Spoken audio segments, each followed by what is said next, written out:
اعوذ باللہ من الشیطان الرجیم بسم اللہ الرحمن الرحیم یا ایہا الذین آمنوا انفقوا مما رزقناکم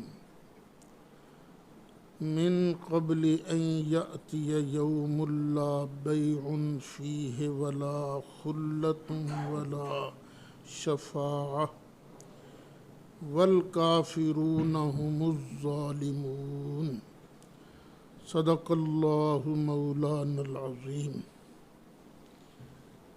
بحمد اللہ تعالی آج ہم اپنے دورہ تفسیر القرآن کا 49واں سبق ریکارڈ کروا رہے ہیں۔ تیسرا پارہ ہے، سورہ بقرہ ہے، آیت نمبر 254 سے گفتگو کا آغاز ہو رہا ہے۔ پیچھے اللہ تعالیٰ نے انتظامی امور بیان فرمائے، جہاد کی ترغیب دی، پھر اپنے رسولوں کا تذکرہ فرمایا۔ اب اللہ کریم ارشاد فرماتا ہے، اے ایمان والو، جو ہم نے تمہیں عطا کیا ہے اس میں سے خرچ کرو، خرچ کرو جو ہم نے تمہیں دیا ہے اس میں سے۔ من قبل ان یأتی یوم، اور اس دن کے آنے سے پہلے پہلے خرچ کرو، لا بیع فیہ ولا خلۃ ولا شفاعہ۔ آج تو دکانیں کھلی ہوئی ہیں، مارکیٹیں موجود ہیں، پیسہ لوگوں کے پاس ہوتا ہے، جن کے پاس پیسہ ہوتا ہے وہ جا کے خرید و فروخت کرتے ہیں بازاروں میں، لیکن ایک دن آئے گا جس دن کوئی خرید و فروخت نہیں ہوگی۔ آج دوستیاں ہوتی ہیں، لیکن اس دن وہ دوستیاں جو دنیا کے معیار پر ہوتی ہیں وہ دوستی نہیں ہوگی، بلکہ وہاں تو یہاں کے جو غنڈے بدماش دوست بن جاتے ہیں وہاں تو دشمن بن جائیں گے ایک دوسرے کے۔ ہاں، اللہ والوں کی دوستیاں ہوں گی جو اللہ کے لیے ہوں گی۔ ولا شفاعہ، اور اللہ کی بارگاہ ایسی بارگاہ ہے کہ کوئی وہاں زور سے اپنی بات نہیں منوا سکتا، کوئی اس طرح کی شفاعت نہیں ہوگی۔ جو شفاعت ہوگی وہ اگلی آیت کے اندر آ رہی ہے، زور سے جبر سے کوئی وہاں بول ہی نہیں سکے گا۔ اس دن کے آنے سے پہلے پہلے تم اللہ کی راہ میں خرچ کرو، جن کے پاس مال ہے وہ مال خرچ کرو، جن کے پاس علم ہے وہ علم کی دولت خرچ کرو۔ والکافرون هم الظالمون، اور جو کافر ہیں وہی ظالم ہیں۔ کافر منکر کو بھی کہتے ہیں نا، جو ہماری اس بات کو نہیں مانتا، آج پیسہ ہوتے ہوئے خرچ نہیں کرتا، علم دین پاس ہوتے ہوئے آگے نہیں پہنچاتا، منکر ہے اس بات کا، وہ ظالم ہے۔ اس کے بعد ہے آیت الکرسی۔ آیت الکرسی قرآن مجید فرقان حمید کی سب سے عظمت والی آیت مبارکہ ہے۔ خود نبی کریم علیہ السلام نے حضرت ابی بن کعب سے پوچھا، بتاؤ قرآن میں سب سے عظمت والی آیت کون سی ہے؟ انہوں نے کہا، اللہ ورسولہ اعلم، اللہ اور اس کا رسول ہی بہتر جانتے ہیں۔ سرکار نے پھر فرمایا، تو اب انہوں نے عرض کیا یا رسول اللہ صلی اللہ علیہ وسلم، یہ اللہ لا الہ الا ہو، یہ آیت الکرسی قرآن مجید فرقان حمید کی سب سے عظمت والی صورت ہے۔ تو نبی کریم علیہ السلام نے سینے پر ہاتھ مار کے کہا، اے ابو منذر، اللہ تجھے یہ علم مبارک کرے، واقعی تو نے صحیح کہا ہے۔ اتنی عظمت والی صورت ہے کہ حدیث شریف میں ہے، امام نسائی نے بھی نقل کیا ہے عمل الیوم واللیلہ کے اندر، البانی نے، ابن کثیر نے اس کو صحیح بھی کہا ہے کہ جو بندہ فرض نماز کے بعد آیت الکرسی پڑھنے کا معمول بنا لے وے، اس کے اور جنت کے درمیان صرف موت پردہ ہے، ادھر مرے گا، ادھر چھلانگے لگاتا ہوا وہ جنت کے اندر چلا جائے گا۔ یہاں دنیا میں بھی یہ آیت الکرسی فائدہ دیتی ہے۔ ام المومنین سیدہ طیبہ طاہرہ حضرت عائشہ صدیقہ فرماتی ہیں کہ ایک بندہ نبی کریم علیہ السلام کی بارگاہ میں حاضر ہوا، عرض کرنے لگا، آقا ہمارے گھر میں برکت نہیں ہے۔ فرمایا این انت من آیت الکرسی، آیت الکرسی کو کیوں بھولے ہوئے ہو؟ جس کھانے پر، جس پینے والی چیز پر آیت الکرسی پڑھی جائے گی اللہ تعالیٰ اس میں برکتیں عطا فرماتا ہے۔ تفسیر در منصور کے اندر یہ بات موجود ہے۔ اللہ لا الہ الا ہو، اللہ ہی ہے جس کے سوا کوئی عبادت کے لائق نہیں۔ یہ ہے دعویٰ، اللہ کے سوا کیوں کوئی عبادت کے لائق نہیں، اس کے دلائل ہیں آگے۔ اس لیے الحی، وہ زندہ ہے،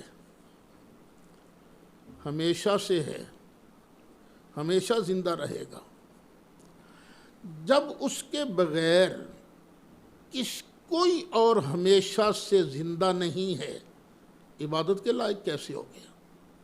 جو پہلے نہیں تھا وہ لائق عبادت کیسے ہوا؟ حی ہونا اس کے معبود ہونے کی دلیل ہے۔ القیوم، اب دوسری دلیل آ گئی، وہ تھامنے والا بھی ہے، ہر کسی کو اسی نے تھاما ہوا ہے۔ زمین ہے تو اس کو تھاما ہوا ہے، آسمان ہے تو اللہ نے اس کو تھاما ہوا ہے، تارے ہیں، چاند ہے، سورج ہے، عرش ہے، کرسی ہے، کائنات میں جو کچھ بھی ہے سب کچھ اسی نے تھاما ہوا ہے۔ جب سب کو تھامنے والا وہ ہے تو پھر عبادت کے لائق بھی تو وہی ہوا نا۔ لا تأخذہ سنۃ، دو دلیلیں پہلے گزر گئیں، اب تیسری دلیل، سب کو تھاما ہوا ہے اس نے۔ لیکن ہمارا حال کیا ہے؟ 8 گھنٹے کام کر لیں، 10 گھنٹے کام کر لیں، آخر تھکن غالب آ جاتی ہے، اعصاب جو ہیں وہ چٹکنے لگتے ہیں، آہستہ آہستہ بندہ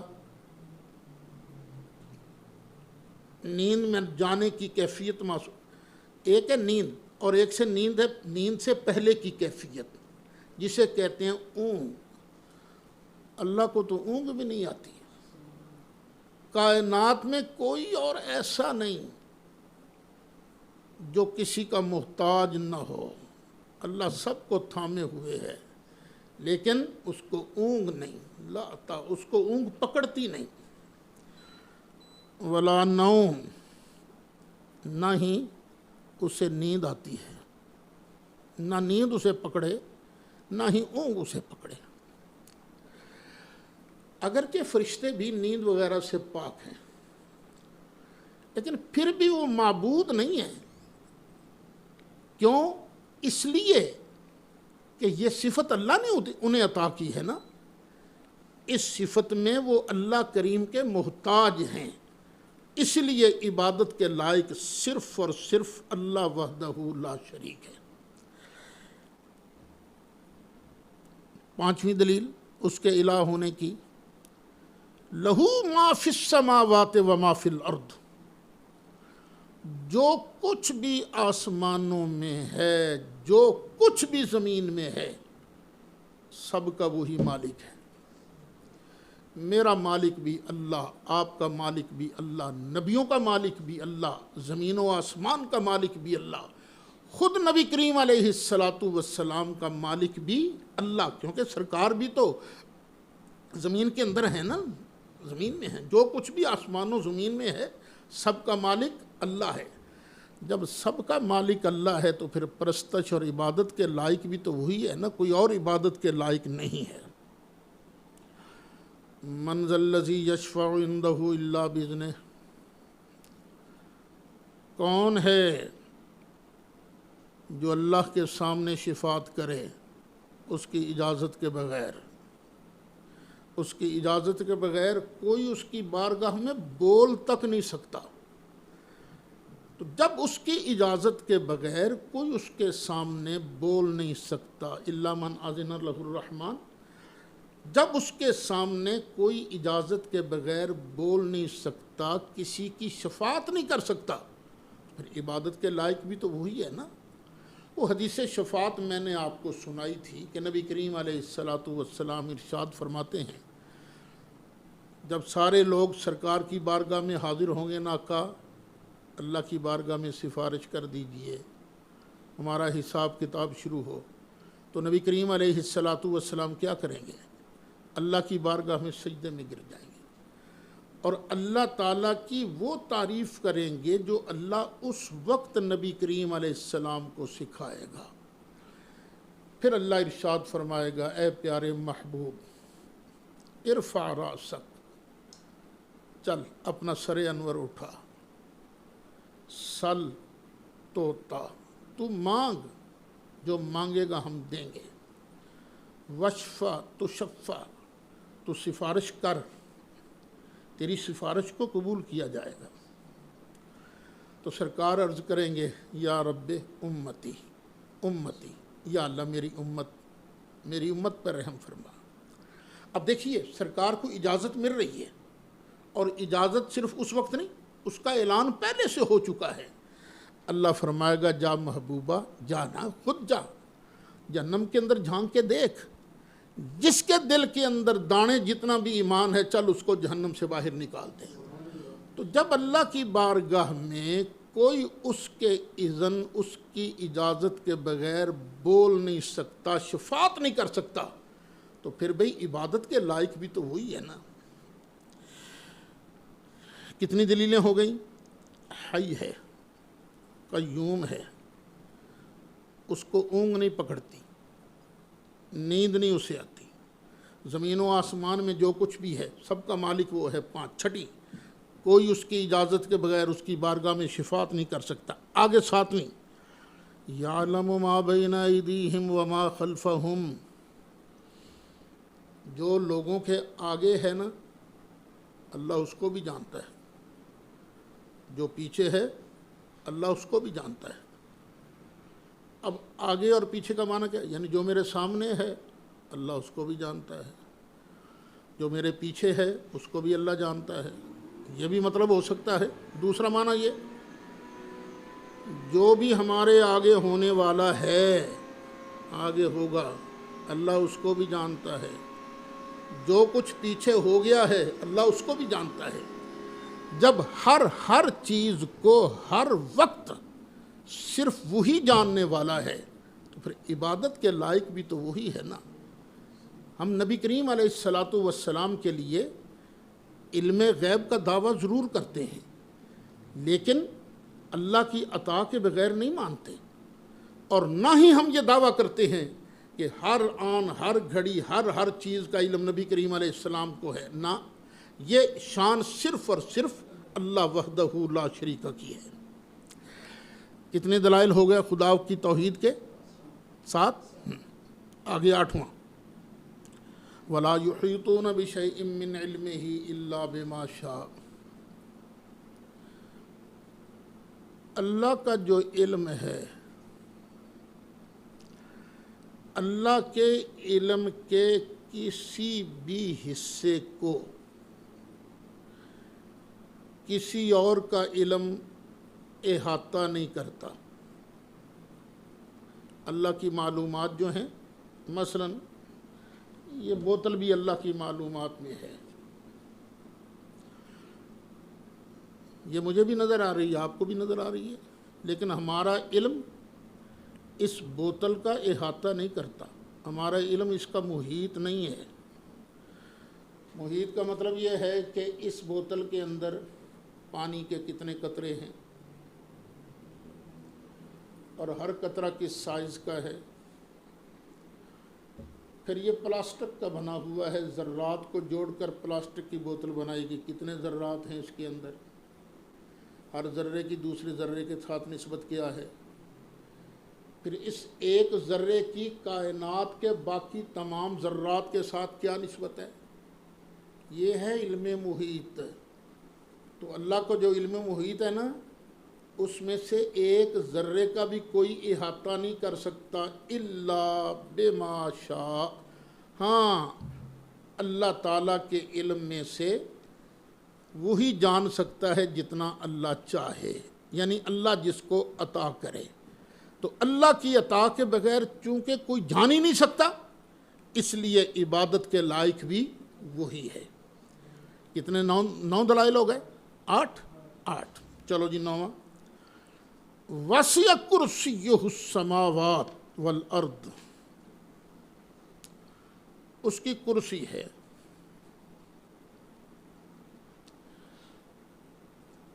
پتہ نہیں وہ کیا چیز ہے صحیح، کرسی ہے صحیح، لیکن پتہ نہیں وہ کیا ہے۔ یہ نہیں، یہ جس پر میں بیٹھا ہوں، جس پر آپ لوگ بیٹھے ہو، یہ نہیں، وہ پتہ نہیں کیا ہے لفظ کرسی آیا اس پر، اور وہ ہے کتنی بڑی؟ 7 آسمانوں کو، زمین کو، 7 زمینوں کو وہ کرسی اپنے گھیرے میں لیے ہوئے ہے۔ جس کی کرسی اتنی بڑی ہے، بعض نے اس کا ترجمہ کیا ہے اللہ کا علم، اللہ کی سلطنت۔ جس کی کرسی اتنی بڑی ہے، کسی اور کی کرسی تو اتنی ہے ہی نہیں، تو پھر عبادت کے لائق کون ہوا؟ عبادت کے لائق تو صرف اللہ ہے نا۔ یہ چٹیل میدان ہو نا، بہت بڑا میدان، اس کے اندر ایک انگوٹھی رکھ دی جائے۔ یہ موبائل تو چلو، یہ بوتل ہے، بوتل بہت بڑی ہے، انگوٹھی سے بہت بڑی ہے یہ بوتل، چلو چٹیل میدان ہو، ہزاروں میل کا پھیلا ہوا، اس میں یہ بوتل رکھ دی جائے، انگشتری انگوٹھی رکھ دی جائے، تو وہ چٹیل میدان کے مقابلے میں کتنی بڑی ہوگی؟ چھوٹی۔ اور جو اللہ کی کرسی ہے نا، اس کے سامنے 7 آسمان اور زمین اتنے ہیں جتنے چٹیل میدان کے اندر انگوٹھی ہوتی ہے۔ وسع کرسیہ السماوات والارض۔ میں اگرچہ بوڑھا ہو گیا ہوں، لیکن پھر بھی 2-4 گھنٹے کام کر لیتا ہوں، لیکن پھر اخیر تھکنا شروع ہو جاتا ہوں۔ آپ لوگ جوان ہو، لیکن 24 گھنٹے مسلسل کام کرنا پڑے تو ہڈیوں کی پیں تو بولتی ہے نا۔ چلو ابھی کوئی 1.5 دن کام کر لے گا، تھکے گا نہیں، لیکن اللہ تعالیٰ نے جب سے بنائے ہوئے ہیں زمین و آسمان، عرش و کرسی، جب سے بنایا ہوا ہے، وَلَا يَئُودُهُ حِفْظُهُمَا، تو اس کی حفاظت، ان دونوں کی حفاظت اللہ کو تھکاتی تو نہیں ہے، اللہ پر بھاری نہیں ہے، بڑے آرام سے اس کی حفاظت ہو رہی ہے، چل رہا ہے سارا کائنات کا نظام۔ جس طرح ہمارے لیے یہ چیزیں بالکل معمولی ہوتی ہیں، ہم کر لیتے ہیں، آرام سے کر لیتے ہیں، ہم جو چیز کام آرام سے کر لیتے ہیں، یہ تو پھر بھی اس میں کچھ نہ کچھ تکلیف ہوتی ہے۔ اللہ تعالیٰ کی عظمتوں کے سامنے اللہ کو تو کچھ ہوتا ہی نہیں، سارا نظام سنبھالے ہوئے ہے۔ جب اس شان کا دوسرا ہے ہی کوئی نہیں، تو عبادت کے لائق کون ہوا؟ صرف اللہ وحدہ لا شریک۔ کتنے دلائل ہو گئے؟ 9۔ وَهُوَ الْعَلِيُّ،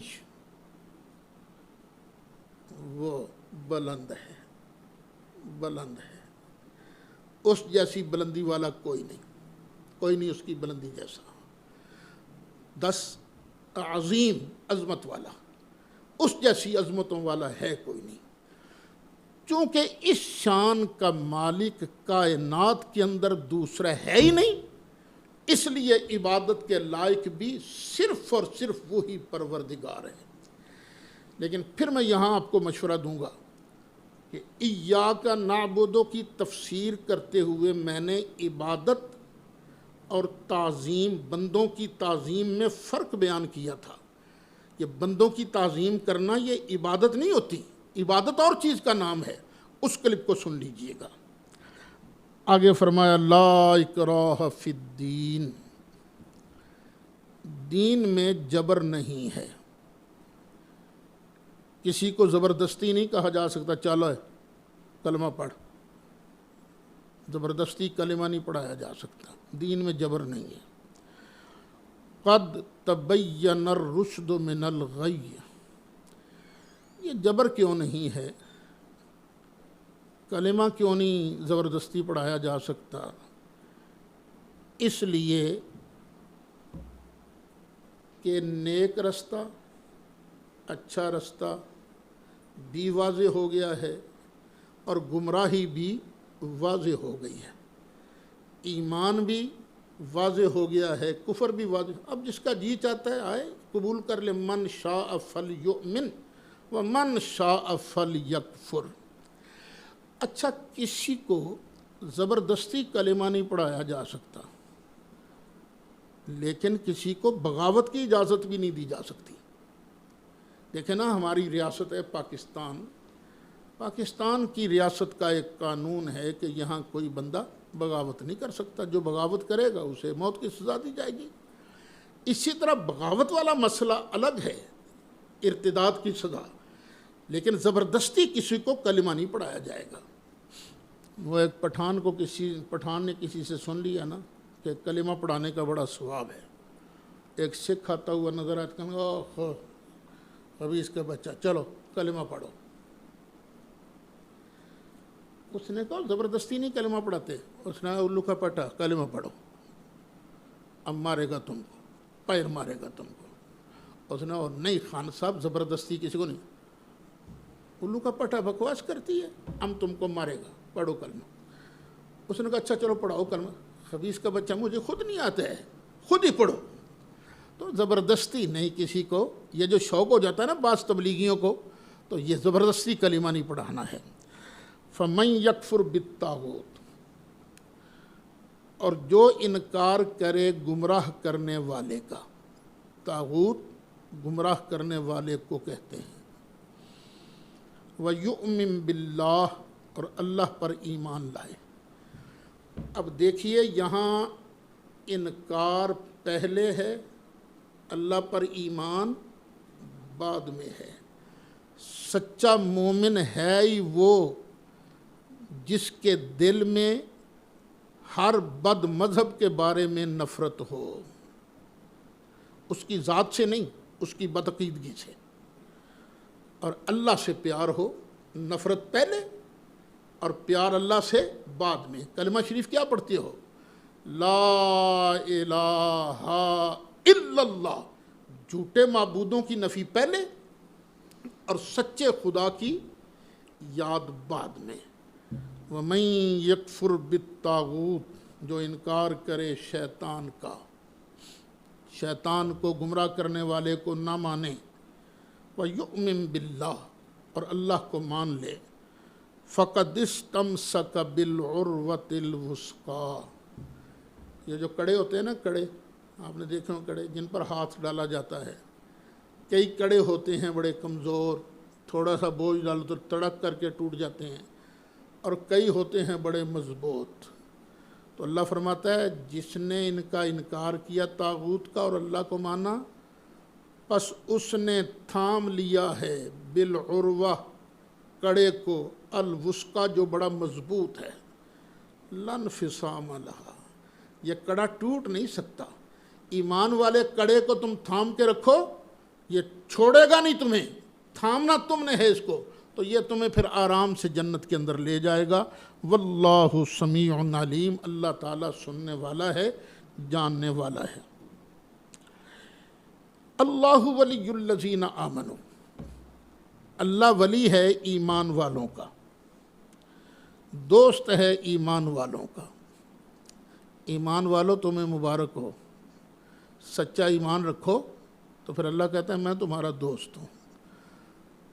آج کوئی تھانے دار کسی کا دوست بن جائے، کوئی دنیاوی آفیسر کسی کا دوست بن جائے، بندہ کہتا ہے مجھے فکر نہیں ہے، تو جس کی دوستی کا اعلان پروردگار کرے پھر اس کو کاہے کا فکر ہے۔ اللہ ولی الذین آمنوا، اللہ دوست ہے ایمان والوں کا۔ وہ کرتا کیا ہے؟ یخرجہم من الظلمات الی النور، وہ ان کو اندھیریوں سے نکال کر روشنی کی طرف لے جاتا ہے۔ ضروری نہیں کہ پہلے وہ اندھیریوں میں ہوں، نہیں، اندھیریاں پاس میں نہیں پھٹکنے دیتا۔ والذین کفروا، اور جو منکر ہیں، کافر ہیں، اولیاؤہم الطاغوت، ان کے دوست ہیں گمراہ کرنے والے شیطان۔ یخرجونہم من النور الی الظلمات، یہ شیاطین ان کو نور سے نکال کر ظلمات، اندھیریوں کی طرف لے کر جاتے ہیں۔ قرآن پاک میں جہاں بھی ظلمات اور نور اکٹھا آئے گا تو ظلمات سے مراد ہوگا کفر اور نور سے مراد ہوگا اسلام، سوائے ایک جگہ کے، جہاں اللہ فرماتا ہے جعل الظلمات والنور، کہ اللہ نے ظلمات کو پیدا کیا اور نور کو پیدا کیا۔ اولئک اصحاب النار، جن کے دوست ہوتے ہیں نا یہ گمراہ کرنے والے، وہ جہنمی ہیں، ہم فیہا خالدون، وہ اس میں ہمیشہ ہمیشہ رہیں گے۔ میرے بچوں، میری بچیوں، جہاں تک میری آواز جا رہی ہے، اپنے دوست دیکھ کر بنایا کرو۔ جن کے ساتھ تم دوستی لگاتے ہو نا، ان کو ذرا دیکھ بھال کے دوست بنایا کرو۔ اچھا دوست ہوگا تو اللہ کی نعمت ہے، برا دوست ہوگا تو یہ شیطان ہے جو تمہیں اندھیریوں کی طرف لے کر جائے گا، اسلام کی طرف نہیں رہنے دے گا۔ اب اللہ تعالیٰ اپنی توحید کے 3 واقعات بیان کرتا ہے، 3۔ پہلا واقعہ جو حضرت ابراہیم علیہ السلام کا نمرود کے ساتھ مناظرہ ہوا تھا۔ ابراہیم علیہ السلام کے زمانے میں بڑی شرک والی بیماری بہت پھیلی ہوئی تھی۔ تاروں کو معبود مانا جاتا تھا، چاند کو، سورج کو، اپنے ہاتھوں سے بت گھڑ کر بنائے جاتے، پھر ان کو معبود مانا جاتا۔ یہ نمرود خود رب بنا ہوا تھا۔ تو یہ ابراہیم علیہ السلام سمجھاتے تھے۔ آپ نے کلہاڑا لے کر ان کے بت خانے بھی تباہ کر دیے تھے۔ بات چلی گئی بادشاہ تک، نمرود کہنے لگا تمہارا رب کوئی اور ہے؟ فرمایا ہاں۔ اللہ اس کو بیان کرتا ہے، الم تارا، پیارے محبوب کیا تو نے نہیں دیکھا؟ محبوب کیا تو نے نہیں دیکھا؟ میں نے کل بھی بتایا تھا کہ یہ الم تارا جو ہے دیکھنے کے معنی میں بھی آتا ہے اور یقینی علم کے معنی میں بھی آتا ہے۔ محبوب کیا تجھے علم نہیں؟ الذی حاج ابراہیم فی ربہ، اس بندے کا جس نے جھگڑا کیا تھا ابراہیم علیہ السلام سے، ابراہیم کے رب کے بارے میں، ان آتاہ اللہ الملک، کہ اللہ نے اس بندے کو ملک عطا کیا تھا۔ وہ ملک دینے والا اللہ، لیکن وہ ایسا خبیث نکلا کہ جس نے ملک دیا ہوا تھا اسی کی نافرمانی کی، خود ہی رب بن کے بیٹھ گیا۔ اور اگر اللہ اس کو کچھ نہ دیتا تو یہ خدائی کے دعوے بھی نہیں ہوتے۔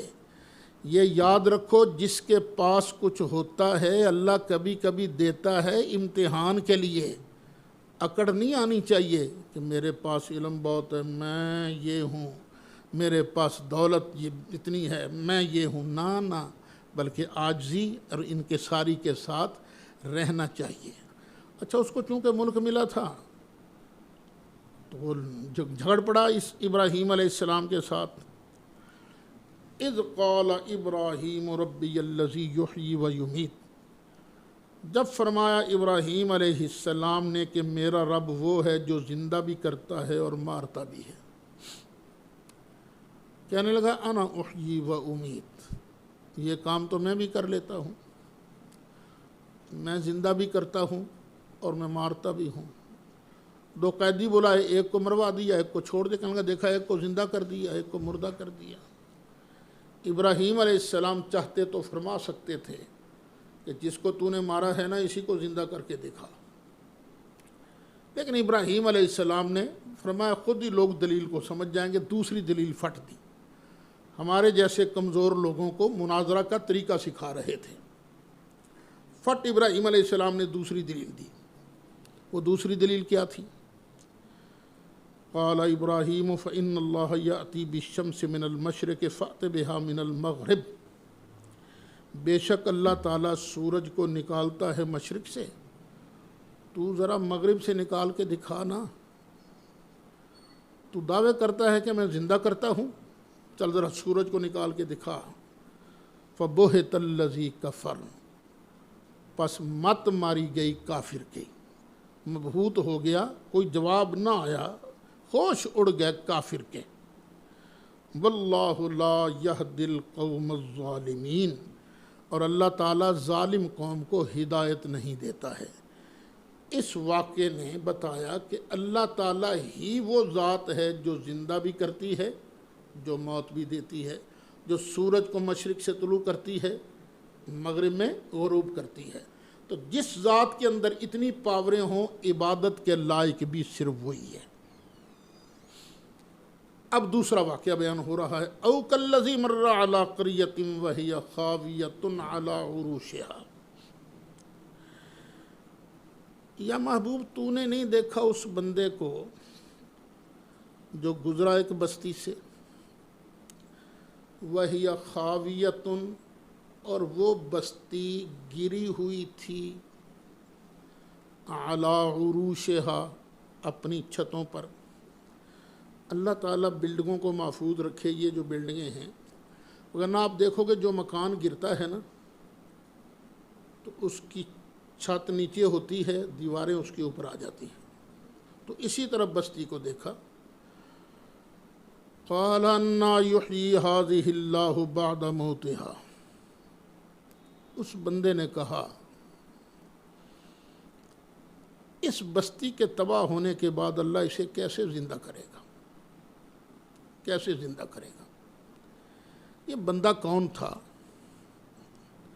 اس بحث میں پڑھنے کی ضرورت نہیں، کوئی صحیح حدیث میں یہ نام نہیں ملتا، بعض اسرائیلیات میں حضرت عزیر علیہ السلام کا نام ملتا ہے، لیکن لگتے ہیں کہ یہ نبی تھے کوئی، کیونکہ یہ جو گفتگو ہو رہی ہے نا اللہ تعالیٰ کے ساتھ، سوائے نبیوں کے کسی اور کی اس طرح ڈائریکٹ گفتگو نہیں ہوتی۔ تو انہوں نے یہ سوچا فَأَمَاتَهُ اللَّهُ مِئَةَ عَامٍ، اللہ نے 100 سال تک اس مردے کو، اس بندے کو موت دے دی۔ 100 سال کے بعد ثم بعث، پھر دوبارہ زندہ کر دیا۔ پھر کل والا سبق یاد کیجئے، کل میں نے بتایا تھا کہ ایک ہے قانون اور ایک ہے قدرت۔ قانون یہی ہے کہ جو بھی اس دنیا میں آئے گا اسے ایک مرتبہ موت آئے گی، دوبارہ موت نہیں آئے گی، لیکن قدرت ہے، اللہ جب چاہے کسی کو موت دے دے، پھر اللہ چاہے اسے زندہ کر دے اسی دنیا کے اندر، پھر موت دے دے۔ اللہ کی قدرتیں وَهُوَ عَلَى مَا يَشَاءُ قَدِيرٌ۔ اللہ نے پوچھا ہاں، قال کم لبثت، جناب کتنا عرصہ یہاں رہے ہو؟ جب انہوں نے یہ کہا تھا نا انا یحیی ہذہ اللہ بعد موتہا، سورج اس وقت چڑھ رہا تھا۔ 100 سال کے بعد جب اللہ تعالیٰ نے دوبارہ زندہ کیا تو اس وقت سورج غروب ہو رہا تھا۔ اللہ نے فرمایا ہاں جی کم لبثت، کتنا عرصہ آپ یہاں رہے ہو؟ قال لبثت یوما او بعض یوم، یا اللہ ایک دن، بلکہ اس سے بھی تھوڑا عرصہ، زیادہ عرصہ تو میں نہیں یہاں رہا۔ اللہ نے فرمایا بل لبثت مئۃ عام، پورے 100 سال تک تو یہاں رہا ہے، 100 سال تک۔ اب دیکھو اللہ کی قدرتیں دیکھو، 100 سال تک رہے، جسم ذرا خراب نہیں ہوا۔ اللہ کی قدرتیں ہیں نا، دھوپ پڑتی ہے، بارش پڑتی ہے، 100 سال تک پڑتی رہی بارش، لیکن کچھ بھی جسم کا کچھ نہیں بگڑا۔ یہ اللہ کی قدرتیں ہیں۔ فرمایا ایسے کر، فانظر الی طعامک و شرابک لم یتسنہ، تیرے پاس کھانے کا سامان بھی تھا، پینے کا سامان بھی تھا، ذرا ادھر دیکھ، ذرا باسی نہیں ہوا، بو تک نہیں ہے اس کے اندر۔ حالانکہ دھوپ میں سالن کو رکھا جائے، کھانے کو رکھا جائے تو باسی ہو جاتا ہے، جلدی بو آنے لگتی ہے۔ اور یہ گدھا جو ہے یہ کئی ہفتے تک زندہ رہ جاتا ہے۔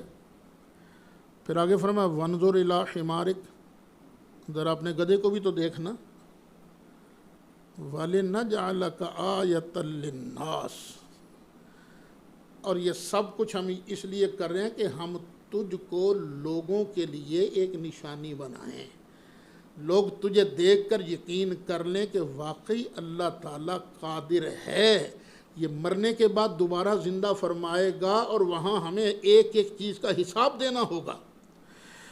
اچھا، وانظر الی العظام، دیکھ ذرا ان ہڈیوں کو، کیف ننشزھا، ہم ان ہڈیوں کو کس طرح جوڑتے ہیں، دیکھ ذرا ہڈیوں کو، بہت سیدھا ہوئی ہیں، کس طرح ان کی اٹھان بناتے ہیں ہم۔ ثم نکسوھا لحما، پھر ان ہڈیوں پر ہم گوشت چڑھاتے ہیں، ذرا دیکھ تو صحیح ہماری قدرت۔ فلما تبین لہ، پھر جب ان پر ظاہر ہو گئی ساری بات، قالا، تو انہوں نے فرمایا، اعلم، میں جانتا ہوں، ان اللہ علی کل شیء قدیر، کہ بے شک میرا اللہ جو چاہے کر سکتا ہے۔ اب دیکھیے وہاں وہ نبی بھی موجود ہیں، وہاں کھانا پینا بھی موجود ہے، گدھا بھی موجود ہے، ایک ہی جگہ پر تینوں موجود ہیں، لیکن اللہ کی قدرت کیا ہے، گدھے پر پورا 100 سال گزار دیا، اور ان دونوں پر 100 سال کا عرصہ کتنی دیر میں گزارا، دن سے بھی کم میں، دن سے بھی کم میں۔ اسی طرح کا اللہ نظارہ کرائے گا قیامت کے دن بھی۔ کئیوں کے لیے قیامت کا دن ایسے گزرے گا جیسے 50,000 سال کا زمانہ گزرتا ہے، اور کئیوں کے لیے ایسے گزرے گا جیسے 2 رکعت پڑھی جاتی ہیں۔ اللہ تعالیٰ بالکل پاس پاس بیٹھے ہوئے ہیں، ایک پر ٹائم دیکھو اللہ تعالیٰ کتنی جلدی گزار رہا ہے، اور دوسرے کے لیے اللہ تعالیٰ کتنا لمبا ٹائم کر رہا ہے۔ یہاں ایک بات یاد رکھنا، اللہ تعالیٰ نبیوں کو علم دیتا ہے، لیکن کبھی کبھی اللہ تعالیٰ توجہ ان کی ہٹا دیتا ہے، چیز کی طرف توجہ نہیں رہتی۔ جناب عزیر علیہ السلام تھے یا کوئی اور تھا، جو بھی اللہ کے نبی تھے، ان کی توجہ اس طرف گئی نہیں کہ میرا 100 سال کا عرصہ گزر گیا ہے۔ حالانکہ آندھیاں بھی آئی ہوں گی، سورج بھی چمکا، بارش بھی چمکا، لیکن اللہ تعالیٰ نے ان کی توجہ ادھر جانے نہیں دی۔ یہی فرق ہے اللہ تعالیٰ میں اور اللہ تعالیٰ کے بندے میں۔ اللہ تعالیٰ پر کوئی چیز جو ہے اللہ کا کچھ بگاڑ نہیں سکتی، اور باقی ہر چیز جو ہے وہ اللہ تعالیٰ کے محتاج ہیں، اس کے کرم کے، اس کی رحمت کے۔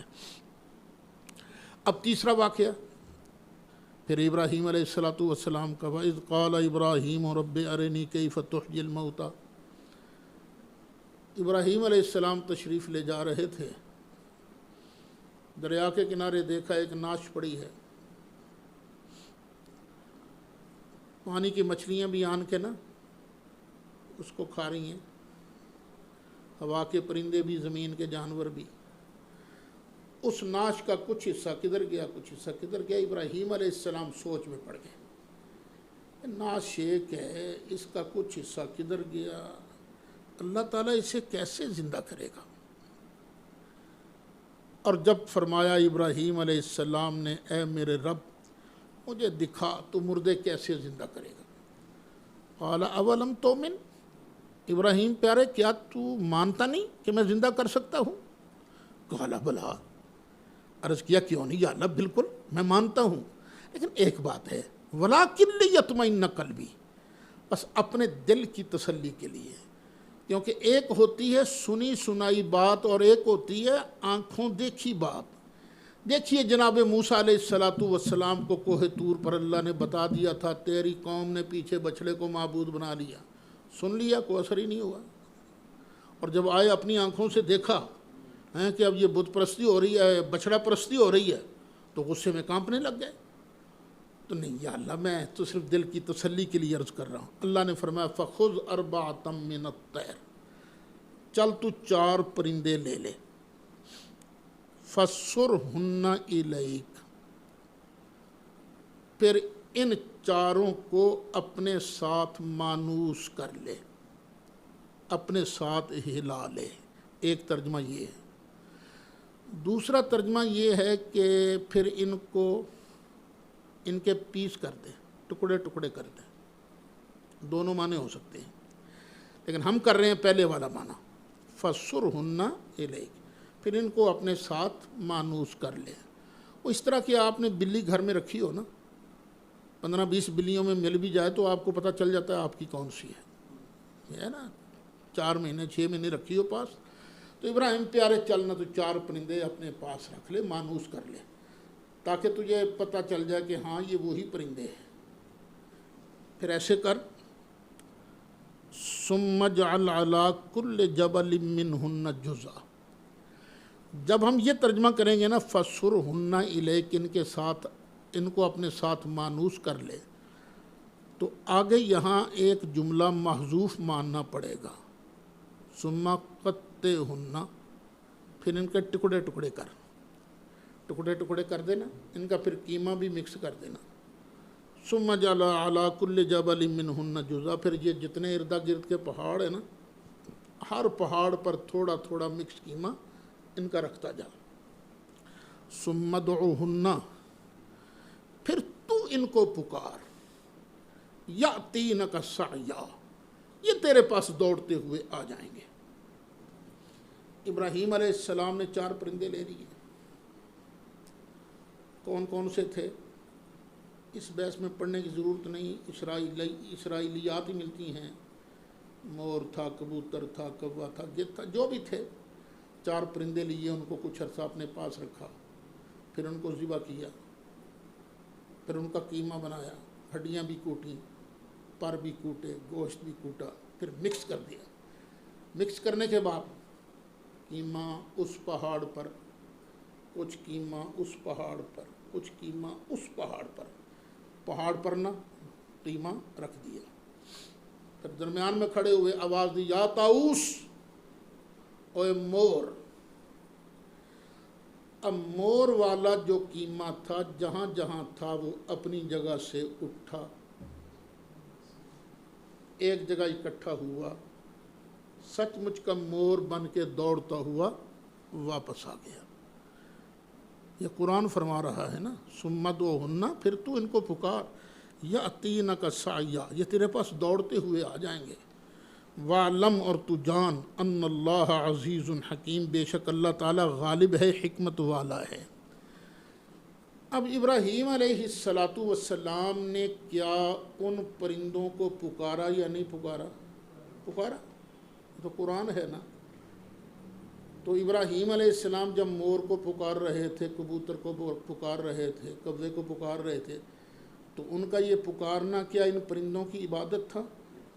یہ آج کل جو ہمیں مولوی صاحبان سمجھانے لگ جاتے ہیں اللہ کے علاوہ کسی اور کو پکارنا نہیں ہے، ہر پکار عبادت نہیں ہوتی۔ ہاں، جب اللہ کو پکاریں گے، معبود سمجھ کے پکاریں گے، تو وہ پکار عبادت ہوتی ہے، مگر نہ ہر پکار عبادت نہیں ہوتی۔ دیکھو یہاں حضرت ابراہیم علیہ السلام پکار رہے ہیں۔ اچھا، جن پرندوں کو ابراہیم علیہ السلام نے پکارا، کیا ان کا جسم سلامت تھا؟ نہیں۔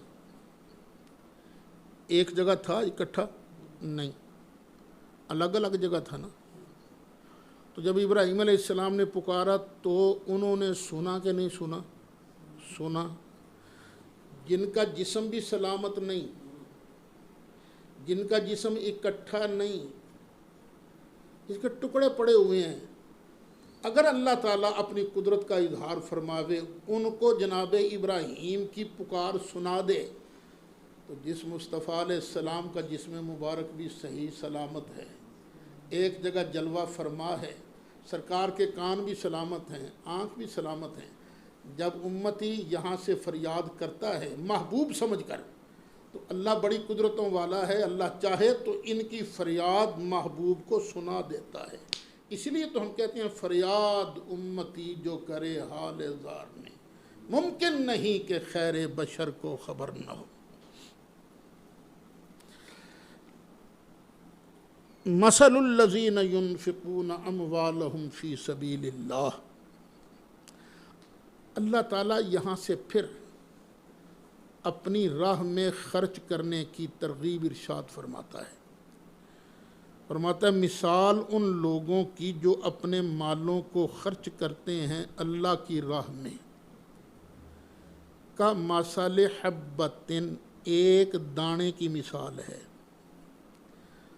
انبتت، جس دانے نے اگایا، انبتت ہے مؤنث کا صیغہ ہے، جس دانے نے اگایا، 7 سنابل، 7 سٹوں کو، فی کل سنبلۃ 100 حبہ، ہر سٹے میں 100 دانے ہیں، یعنی ایک سٹہ کتنے دانے اگاتا ہے؟ 700، ایک دانہ 700 دانے اگاتا ہے۔ پھر اسی پر بس نہیں، واللہ یضاعف لمن یشاء، جس کے لیے اللہ چاہتا ہے اس کو کئی گنا کر کے دیتا ہے، 2 گنا، 3 گنا، 4 گنا، 5 گنا، 7 گنا، 10 گنا اللہ کی راہ میں دو۔ اللہ کی راہ کا مطلب کیا ہے؟ جس میں اللہ کے دین کی سربلندی پائی جائے، خواہ وہ میدان جہاد ہو یا یہ دینی ادارہ ہو، اللہ کی راہ میں خرچ کرو گے تو اللہ تعالیٰ تمہیں اتنا دے گا، ایک کے بدلے اتنا۔ کل وہ حدیث بھی میں نے آپ کو سنائی تھی، حضرت ابو عثمان نہدی والی، کہ انہوں نے حضرت ابو ہریرہ کے بارے سنا کہ وہ یہ فرماتے ہیں جو بندہ ایک اللہ کی راہ میں خرچ کرے گا تو اللہ تعالیٰ اسے 10 لاکھ عطا کرے گا۔ تو یہ بصرہ میں رہتے تھے، پتہ چلا حج کے لیے آ رہے ہیں جناب ابو ہریرہ، تو یہ حج کے لیے گئے، میدان عرفات میں یا کہیں ملے، پوچھا جی میں نے یہ حدیث سنی، آپ نے بیان فرمائی ہے؟ انہوں نے کہا نہیں میں نے یہ نہیں کہا، جس نے تجھ سے بیان کیا اس نے صحیح بیان نہیں کیا، میں نے تو یہ بیان کیا ہے کہ اللہ تعالیٰ اس کو ایک کے بدلے 20 لاکھ عطا فرماتا ہے، 20 لاکھ عطا فرماتا ہے۔ اچھا یہاں ایک اور مسئلے کی طرف بھی توجہ فرمائیں، اگر میری بات کو یہ ہمارے مخالفین سن رہے ہیں تو ذرا ٹھنڈے دل سے سنیں۔ ایک ہوتا ہے حقیقت اور ایک ہوتا ہے مجاز۔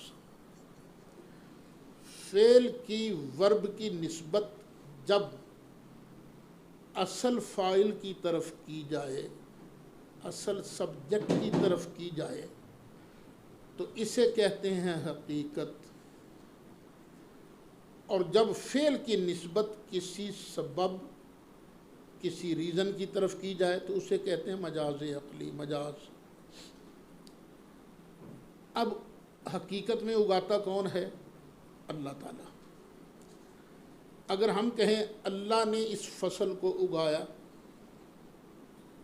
یہ 700 دانے اللہ نے اگائے، تو یہ ہوگا حقیقت، کیونکہ اصل فاعل تو وہی ہے نا، لیکن یہ باقی دانے وانے یہ جو ہیں یہ ہیں اسباب۔ اب قرآن نے یہاں فعل کی نسبت کی ہے اس سبب کی طرف، تو اسے کہیں گے حقیقت نہیں، یہ کیا ہے؟ مجاز عقلی ہے، مجاز ہے یہ۔ تو ہم جو اہل سنت و جماعت کہتے ہیں نا ہمیں سرکار دیتے ہیں، تو ہم حقیقت نہیں، یہ یہاں مجاز استعمال ہو رہا ہے، دینے والا تو اللہ ہے، دلواتے سرکار ہیں۔ واللہ یضاعف لمن یشاء، اور اللہ تعالیٰ جسے چاہتا ہے کئی گنا دیتا ہے، واللہ واسع علیم، اور اللہ تعالیٰ بڑی وسعت والا ہے، علم والا ہے۔ سوچتے ہوگو جی اللہ تعالیٰ سب کو کتنا ایسے کس طرح اتنا دے گا؟ نہیں، اللہ کے پاس بڑے خزانے ہیں، بڑے خزانے ہیں۔ حدیث شریف میں آتا ہے نا، جتنے بھی اولین و آخرین ہیں، سرکار نے فرمایا، حدیث قدسی اللہ ارشاد فرماتا ہے، جتنے اولین و آخرین ہیں سب کو ایک میدان میں جمع کر دیا جائے، سب کے من کی مرادیں اللہ پوری کرے، تو اللہ کے خزانوں میں پتہ کتنا کم ہوتا ہے؟ جتنا سمندر میں سوئی ڈال کر باہر نکالی جائے نا، تو جتنا پانی کم ہوتا ہے نا، اتنا ہی اللہ کا خزانہ کم ہوتا ہے۔ نہ سمندر کا پانی کم ہوتا ہے، نہ اللہ کے خزانے کم ہوتے ہیں۔ واللہ واسع علیم، اللہ تعالیٰ بڑی وسعت والا ہے، علیم اور جاننے والا بھی، ذرے ذرے کو جاننے والا ہے۔ کسی نے آج خرچہ کیا ہے تو اللہ کو بھول نہیں جائے گا، اللہ جانتا ہے، سب کچھ دے گا۔ الذین ینفقون اموالہم فی سبیل اللہ، جو لوگ اپنے مالوں کو اللہ کی راہ میں خرچ کرتے ہیں، ثم لا یتبعون ما انفقوا، پھر جو خرچ کیا ہے اس کے پیچھے وہ نہیں رکھتے منن احسان کو، ولا اذا، اور نہ ہی تکلیف کو۔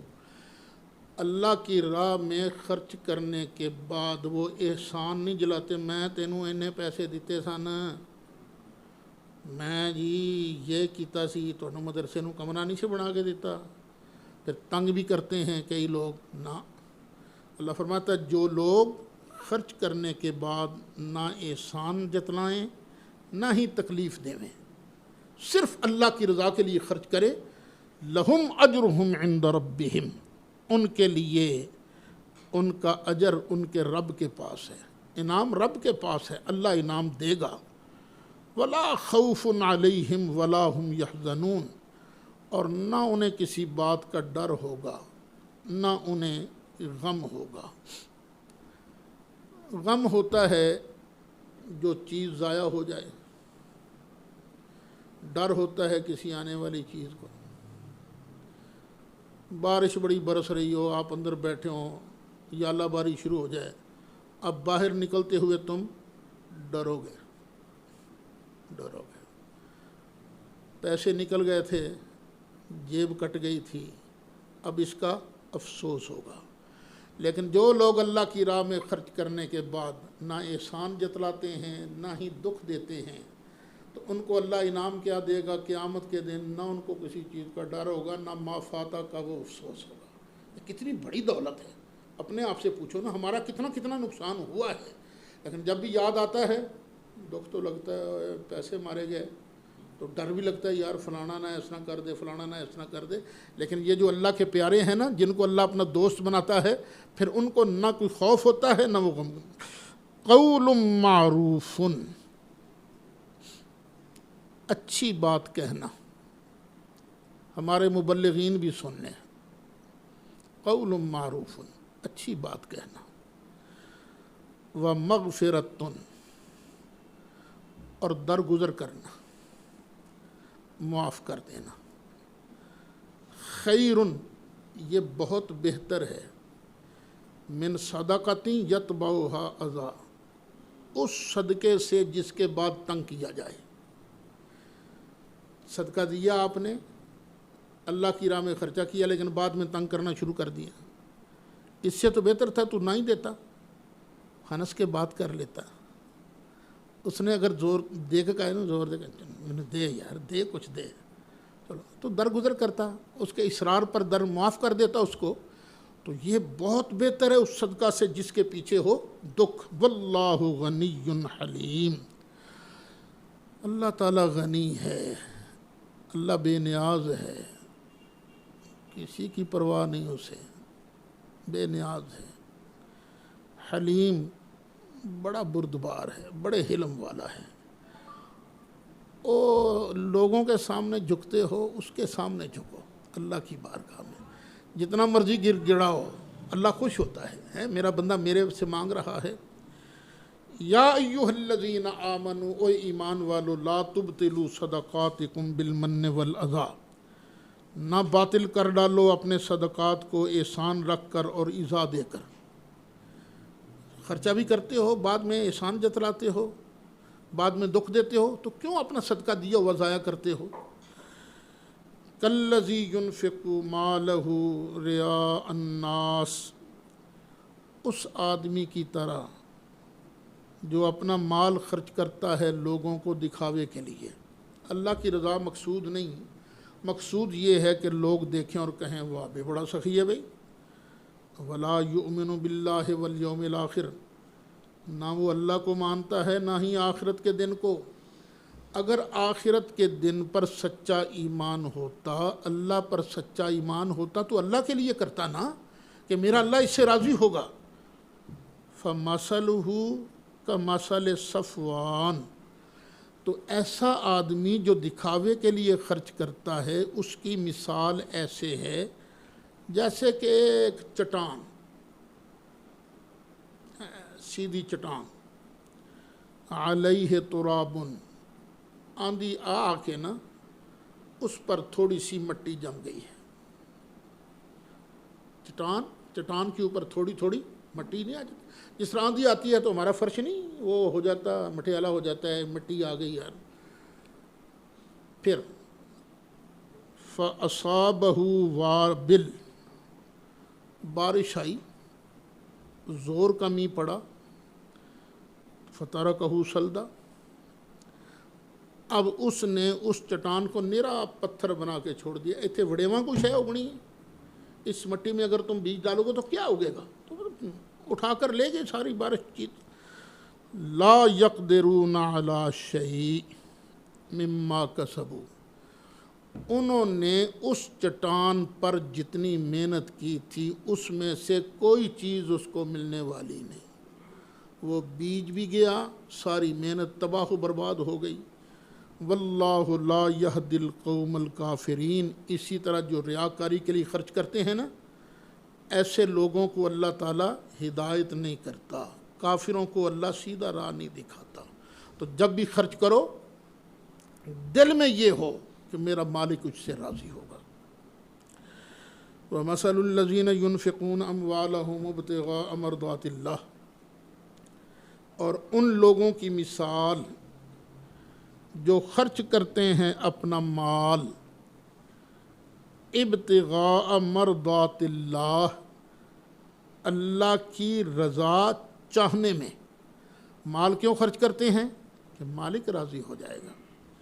وَتَثْبِيتًا مِّنْ أَنفُسِهِمْ، اور اپنے دل کو جمانے میں، یعنی دل جو ہے جمع ہوا ہے اللہ کی محبت میں۔ کمثل جنت، ان کی مثال ہے ایک باغ کی، بربوۃ، یہ باغ ہے اونچی جگہ پر، اونچی جگہ پر باغ ہے، نیچی جگہ پر نہیں، اونچی جگہ پر باغ ہے۔ اصابها وابل، اب اونچی جگہ پر جو باغ ہے تیز بارش آئی، فآتت اکولها ضعفین، تو اگر پہلے 1 ایکڑ میں 35 من غلہ نکلا تھا تو اب ڈبل، اب بارش آئی کیونکہ پانی نے اور زمین نے پانی کو محفوظ کر لیا، فآتت اکولها ضعفین، تو اس نے دگنی پیداوار دی۔ فإن لم يصبها وابل، پھر اگر تیز بارش نہیں پہنچی وہاں اس زمین پر، فتل، تو یہ جو رات کو شبنم پڑتی ہے نا، یہ بھی گزارا کر جاتی ہے، ہاں یہ بھی کافی ہے۔ واللہ بما تعملون بصیر، اور اللہ تعالیٰ جو تم کرتے ہو اس کو دیکھ رہا ہے۔ اب یہاں اللہ تعالیٰ نے کیا فرمایا، اس آیت کو پھر دیکھیے۔ وَمَثَلُ الَّذِينَ يُنْفِقُونَ أَمْوَالَهُمْ ابْتِغَاءَ مَرْضَاتِ اللَّهِ، اللہ کی رضا کے لیے جو لوگ مال خرچ کرتے ہیں۔ اور صحابہ کرام کس کی رضا کے لیے مال خرچ کرتے تھے؟ اللہ کی رضا کے لیے۔ 26واں پارہ بھی کھولو اور 28واں بھی کھولو، سورہ فتح۔ تراہم رکعا سجدا یبتغون فضلا من اللہ ورضوانا، تو جو محبوب کے صحابہ ہیں نا، ان کے ساتھ والے، ان کو تو دیکھے گا کبھی رکوع کرتے ہوئے، کبھی سجدہ کرتے ہوئے. کیوں؟ اللہ ان کے دلوں کی گواہی دے رہا ہے. یبتغون فضلا من اللہ ورضوانا، یہ اللہ کا فضل اور اللہ کی رضا چاہتے ہیں. اور جو آدمی ابتغاء مرضات اللہ، اب یہ سورہ بقرہ دیکھ لو جو ہم نے آیت تلاوت کی ہے، جو اللہ کی رضا کے لیے کرتے ہیں پھر اللہ ان کو ان کا اجر دیتا ہے. تو صحابہ کرام کو بھی اللہ کریم اجر عظیم عطا فرماتا ہے. سورہ حشر، یہ دیکھو آیت نمبر 8 ہے. للفقراء المہاجرین الذین اخرجوا من دیارہم واموالہم، یہ جو مال فے ہے ان فقیر ہجرت کرنے والوں کو دو جو نکالے گئے اپنے گھروں سے اور اپنے مالوں سے. کیوں؟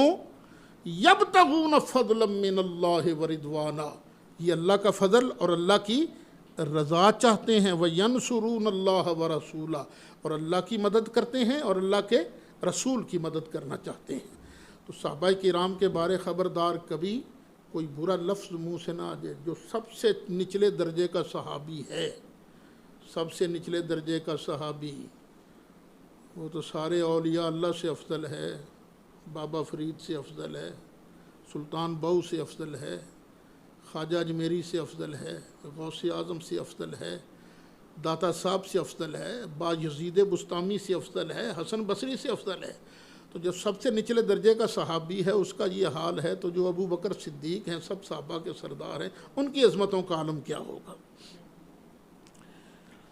پھر اللہ تعالیٰ ایک اور طریقے سے سمجھاتا ہے.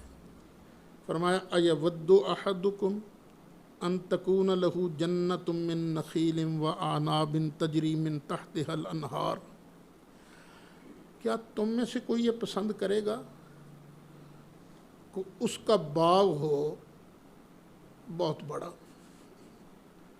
باغ میں کھجوروں کے درخت ہوں، انگور ہوں، اور باغ کے نیچے سے نہریں بھی جاری ہوں. لہو فیہا من کل الثمرات، ہر طرح کا پھل اس کے اندر موجود ہو. باغ ہو بہت بڑا، ہر طرح کا پھل موجود ہو.